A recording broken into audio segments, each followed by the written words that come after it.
Dari konflik ke kolaborasi di dunia kacamata.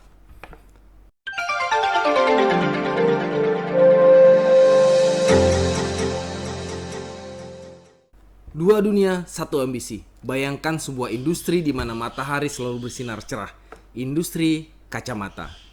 Di satu sisi ada Luxottica, raksasa asal Italia yang mendominasi dunia mode dengan merek-merek mewah dan elegan. Mereka dikenal karena mengontrol hampir setiap aspek pasar kacamata, mulai dari desain, manufaktur, hingga distribusi dan penjualan. Di sisi lain ada Oakley, pendatang baru yang berjiwa bebas dan revolusioner.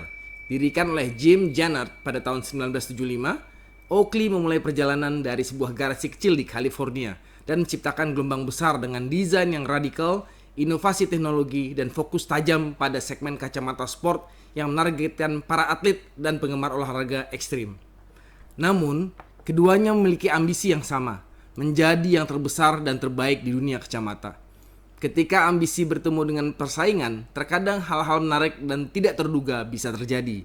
Inilah kisah tentang bagaimana Luxottica dan Oakley, dua perusahaan dengan visi yang berbeda, berakhir dalam sebuah perseteruan sengit yang akhirnya berubah menjadi kolaborasi yang mengguncang industri. Babak pertama, membangun dinasti dan revolusi. Luxottica yang didirikan oleh Leonardo Del Vecchio pada tahun 1961 telah tumbuh menjadi raksasa dengan mengakuisisi banyak merek terkenal dan mengendalikan sebagian besar jalur distribusi global.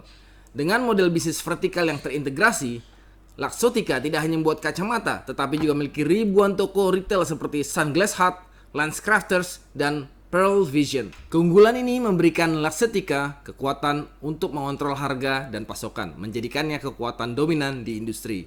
Oakley sebaliknya, lahir dari semangat inovasi. Jannard memulai perusahaan ini dengan menciptakan grip motocross yang unik, tetapi kemudian beralih ke kacamata dengan desain yang radikal dan teknologi lensa yang superior.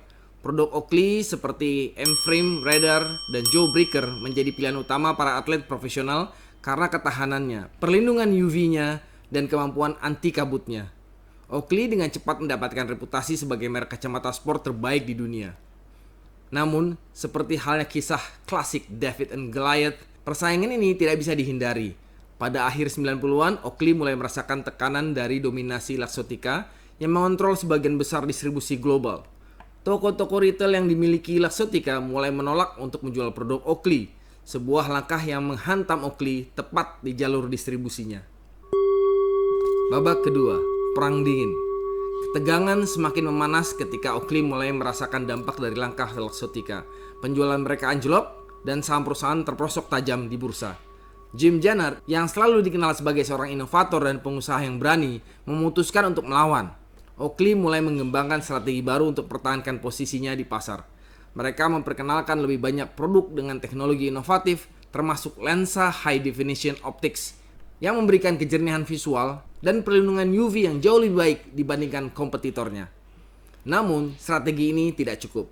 Luxottica terus memperketat penguasaannya atas distribusi. Mereka menggunakan posisi mereka untuk memberi tekanan pada pengecer agar tidak menjual produk Oakley, bahkan sampai mengancam akan menarik merek-merek besar lain jika toko tersebut terus menjual Oakley. Ini menjadi perang harga dan pengaruh yang tidak seimbang dan Oakley merasa terpojok. Babak ketiga.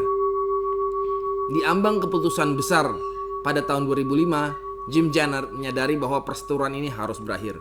Oakley membutuhkan akses ke pasar yang lebih luas, tetapi mereka tidak bisa melawan kekuatan distribusi lokal Luxottica seorang diri. Sementara itu, Luxottica mulai melihat potensi pasar kacamata sport yang sedang berkembang pesat. Kacamata sport bukan sekedar produk, mereka adalah lifestyle. Sebuah simbol yang kuat di kalangan atlet dan penggemar olahraga. Melihat situasi ini, Luxottica memutuskan untuk beraksi. Mereka melihat Oakley sebagai bagian yang hilang dari portfolio mereka, sebuah segmen yang belum sepenuhnya mereka belum kuasai. Pada tahun 2007, Luxottica mengajukan tawaran untuk mengakuisisi Oakley dengan nilai transaksi sebesar 2,1 miliar US dollar. Ini adalah tawaran yang sulit ditolak bagi Oakley. Pada saat itu sedang terjepit secara finansial dan mencari jalan keluar. Babak keempat. Ketegangan dalam negosiasi. Proses negosiasi tidaklah mudah. Oakley ingin memastikan bahwa nilai-nilai inti mereka tidak akan hilang setelah akuisisi. Mereka menuntut agar Luxottica menghormati semangat inovasi dan independensi Oakley dalam desain dan pengembangan produk. Luxottica di sisi lain ingin memastikan bahwa mereka mendapatkan kontrol penuh atas distribusi dan pemasaran produk Oakley.